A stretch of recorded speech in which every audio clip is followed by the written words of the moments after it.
Dating apps are draining. Not good, not bad, and not awful. What's up guys, my name is Philip. I'm literally just starting a YouTube channel because why not? If you like it, subscribe, like, otherwise don't. And yeah, pretty much, I don't know where it's headed, but it's gonna be something. Anyways, dating apps. I'm sure the very few of you that watch this video, all 5 of you, probably have a vast array of opinions and thoughts and experiences with dating apps. At the same time though, we can all agree that they are a crazy, Twisters tornado level, Glenn Powell's in the movie kind of thing. And so I'm gonna really just be sharing my own brain dump and my own thoughts on dating apps and why I actually think they are truly draining. I mean, I recall even 10 years ago when I was a kid, seeing ads for things like eHarmony or Christian Mingle, which are sort of more healthy forms of online dating. People just by default back then too met in normal environments, sports teams or church, or something that was normal in real life. Obviously, as we know, times have changed a lot. Now, of course, I will say I think it's fine that dating apps are popular, and I think it's okay that people use them a lot. I'm not here to bash on them or LeBron James in Boston dunk on them. I use dating apps. I have before and still do, and I've used them for probably 2 years. And also I will say I am single, if you will. I probably have a lot of bias on this topic anyway because I've experienced them and I'm not dating someone right now. I just will say that this is really my opinion and nothing more, and you can agree or disagree. That being said, let's get into the reasons why I think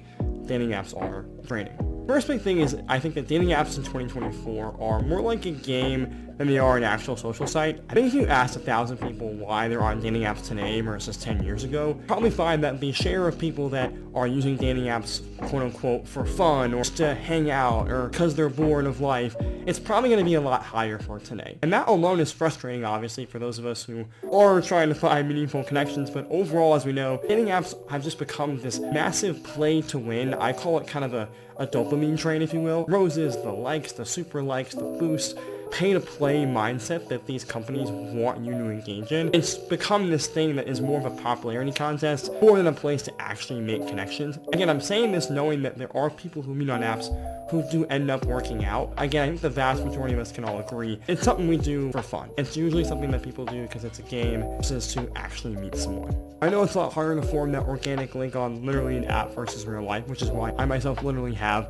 screen time limits on Hinge, for example, because I know that if I start spending enough time there, I'm left wondering why the frick I'm straining my eyeballs so much there. I don't know exactly how this would ever change, but I do think there's value in encouraging your friends maybe to ask themselves that question of why are you on the app? You end up wasting so much mental and social energy on something that, in my opinion, is barely social as it is, and at this point, just feels a lot like a game than an actual place to meet someone. Which leads me to reason number 2. I think dating apps have honestly wrecked the concept of real intentionality in dating, or at least damaged it. Now, I think there's 2 principles I tend to live by in dating, and heck, even with people in general, and that's 1, emotional intelligence, and 2, I call intentionality. Emotional intelligence is really what it sounds like. Being emotional, it's being a human, it's being a real person, and that's pretty self-explanatory, and I feel like a lot of people actually have this quality. I think where dating app culture has really fallen off nowadays when it comes to intentionality. I mean, literally, the apps have a filter for you to say what you're looking for on the app. That itself sort of tells you that most people on dating apps are not really intentionally trying to find someone. They're either just trying to find fun or, again, just goofing around on the app. I think people just lack that clear vision in dating or really know what they want in dating. And of course, there's all the classic tropes out there about people in my generation, for example. And I mean, seriously, the amount of profiles I see that say things like, "My friend made this account for me," goes to show that people on these apps who are taking it seriously are far more few and in between, and on top of that, a lot of the most desirable, attractive people don't actually have to try much at all. I'm no 10 out of 10, but if I was, I'd probably just post 3 photos of me, probably just make a prompt like, "My typical Sunday is eating brunch," and honestly, the matches just roll in, and I would just have nothing to do with them, and I would just have no desire to really end up with someone from the app. But again, I have matched with people on apps, I've gone on dates with people on apps, and they were intentional, they were really great. So again, there's an exception to that rule. I just don't think that right now we're seeing it as a norm. It's a lot more of an anomaly to find people who are truly intentional on these apps. Final reason I think dating apps are kind of draining is that they have a high potential of wrecking your self-worth and mental health. I know it sounds serious, but I feel like it's important to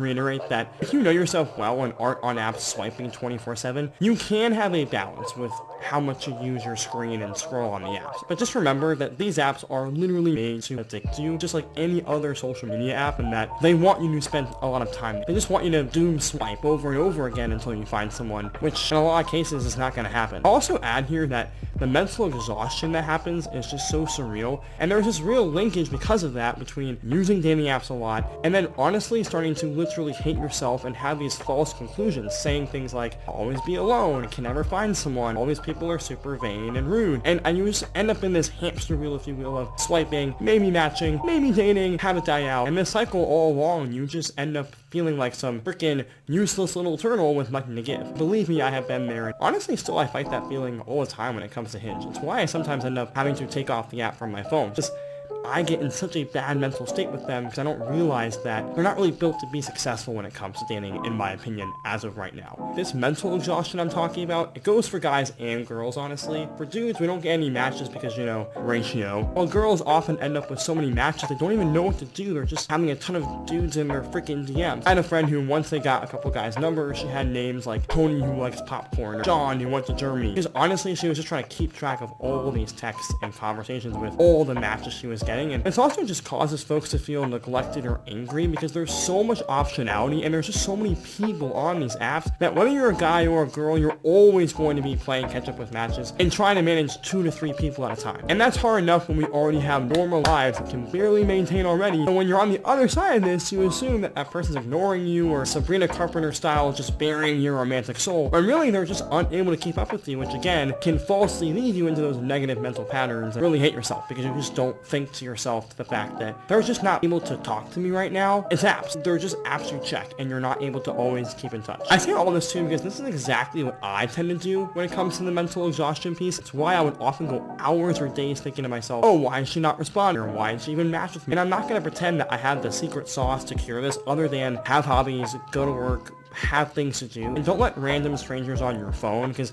that's what they are. They're just random strangers. Don't let them crush your dreams in half. Just go live your life, and if they respond and like you, great. If not, life goes on. So yeah, there you have it. That's kind of all my thoughts for now. And maybe it's more like a brain dump. Again, either way, I'd love to hear what y'all think in the comments below. I'm literally a brand new channel, obviously. It's my first time doing this. Frankly, I'm just curious what you guys think as well, and how you guys perceive dating apps nowadays in 2024. Are they draining for you? If so, why? Let me know. But anyways, if you made it to the end or watched this video literally at all, thank you. It means the world. I literally am just doing this off the cuff as a hobby right now, so I'm not good at this stuff right now. I'm literally just picking up as I go. But frankly, if you enjoyed this video, leave a like, subscribe. You know the drill there. That's self-explanatory. And yeah, with that, I'm Philip. Thanks for watching. I'll see you next time. Peace.